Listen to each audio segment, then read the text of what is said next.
So I'm not gonna try to get into depth of the history of Chinese feet binding or anything like that.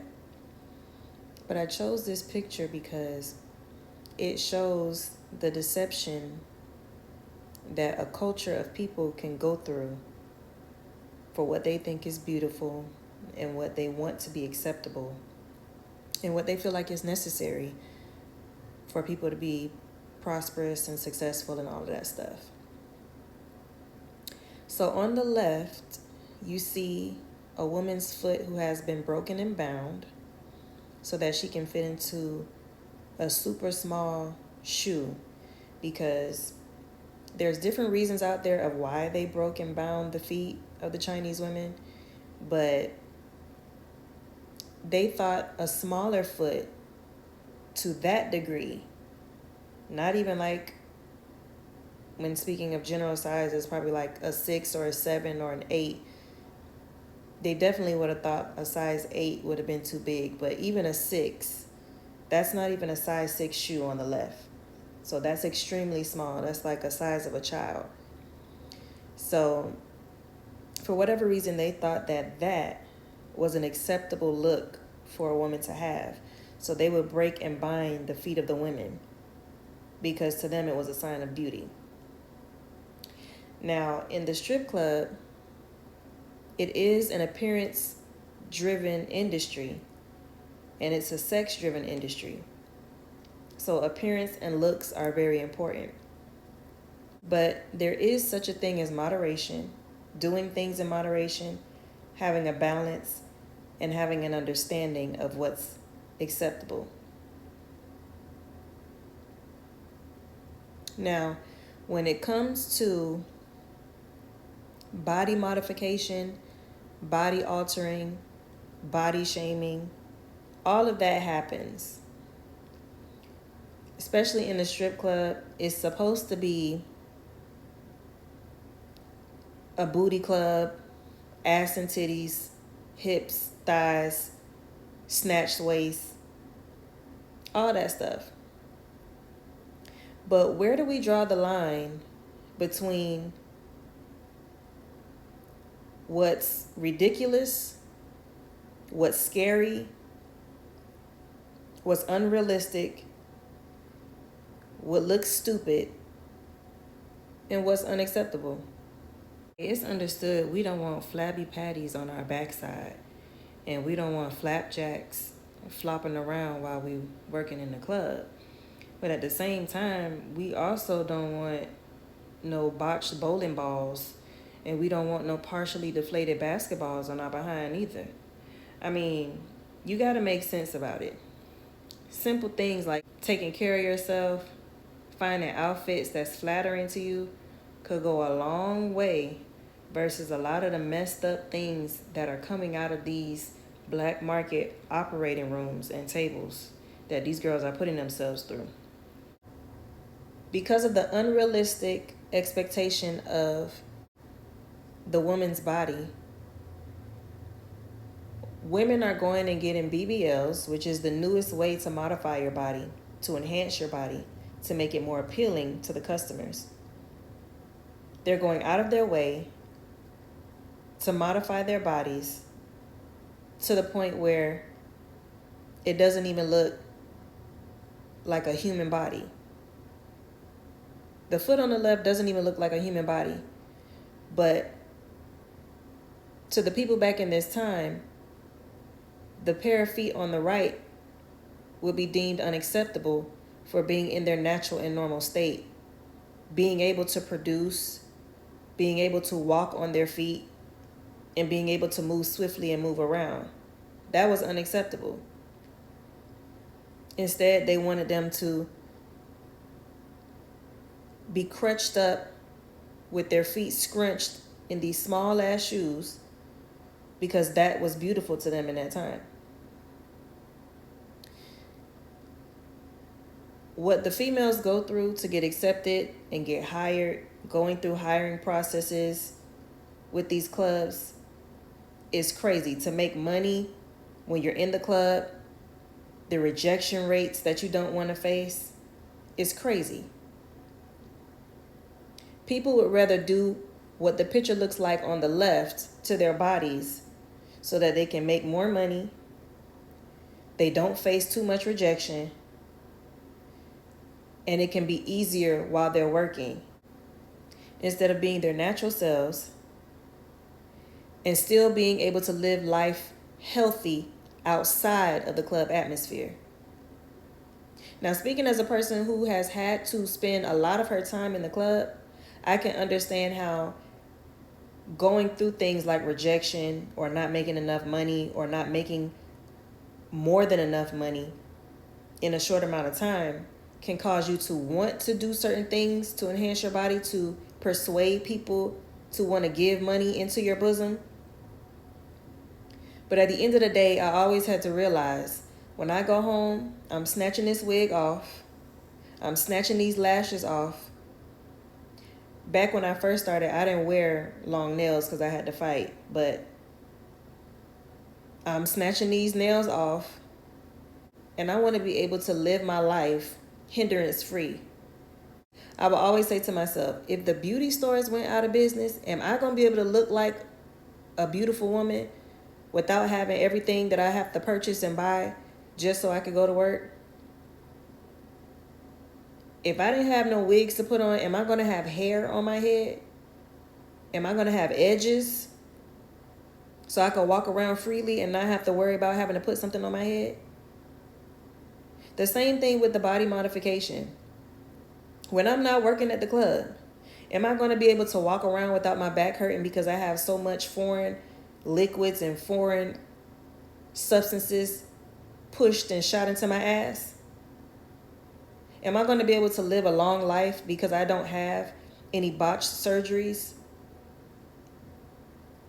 This is not going to affect me being around for my children in the end, will this? So I just wanted to say that because the hiring process is a little bit hard. And then even when you do get hired, working in that environment and working in that atmosphere, it can be a little bit hard, especially when it's dealing with the appearance part of it.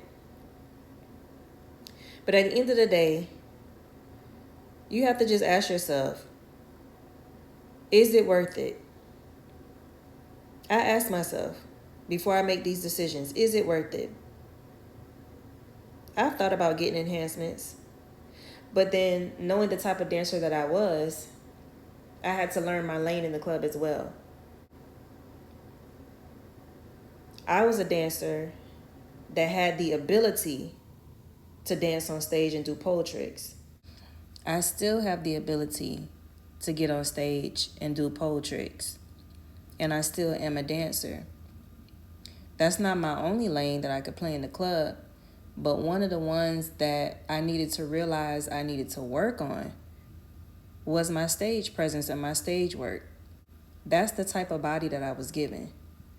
Does that mean I can't dance on the floor, on the ground, and work the floor without being on stage and still make a big bag? That's not what that means. But that means I can do both. So instead of trying to be like the ones who really can't do anything on stage except just stand there, I need to utilize the ability and the swiftness and the acrobatic ability that I have and work that stage using all of my gifts and talents so I can make my money. That's the difference between making these huge body-altering mistakes and decisions versus utilizing and cultivating what I've been given so that it can bring me wealth. Now I had to learn. I see dancers in the club and I've seen that they've gotten their body enhanced, but looking at how their body is supposed to look, they were never made to look like that because there's certain things and abilities that they have that they're supposed to be showcasing in this environment. Even though this is an adult entertainment environment, there are certain things that every individual dancer carries that she can bring to the table.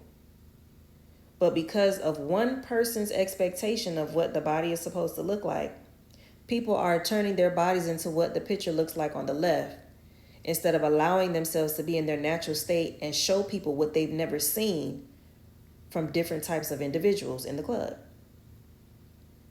I'm not trying to get too deep, but I mean, if you are not a bimbo in a sense and just think that you're just supposed to be loud and ratchet and full of foolishness in every setting that you go to, then you can understand where I'm coming from. You got to kind of look at it in a different lens. But anyway, the hiring process, it can be a little bit hard. And so girls do result in turning themselves into the picture on the left for really a fad that's about to be stale and dried out in a little hot second. I recently went to a club and I applied to become a dancer in their establishment. And the verdict is still out on whether they're going to hire me or not. Me personally, I don't think it should take that long to let someone know if you're going to hire them. But everybody has their standards. But recently, I saw a video that was posted of one of the dancers, actually of a couple of dancers that attend that club. And with what I went through to get in the door and speak to someone versus what I see coming in that's already hired, it makes me question where the minds of the people are as far as what beauty is. I literally saw a person who looked like somebody took two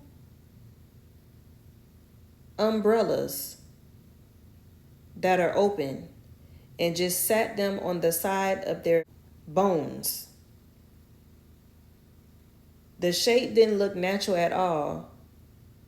It didn't even look like two basketballs on the side of this person. It looked like literally like two. I don't even know how to explain it. I'm going to see if I can find a picture, but it just did not look natural at all.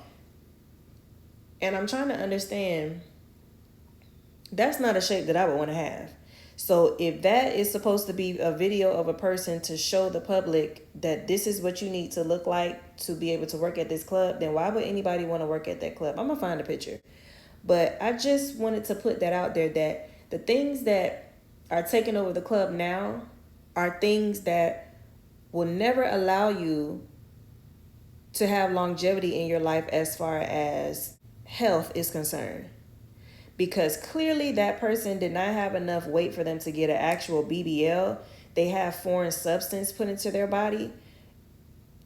And clearly they went to a black market person to have their body done because their hips are not in the right place. Like literally, when I tell you their hips are, it looks like their hips are right beneath their ribs. It didn't make any sense what their hips looked like to me.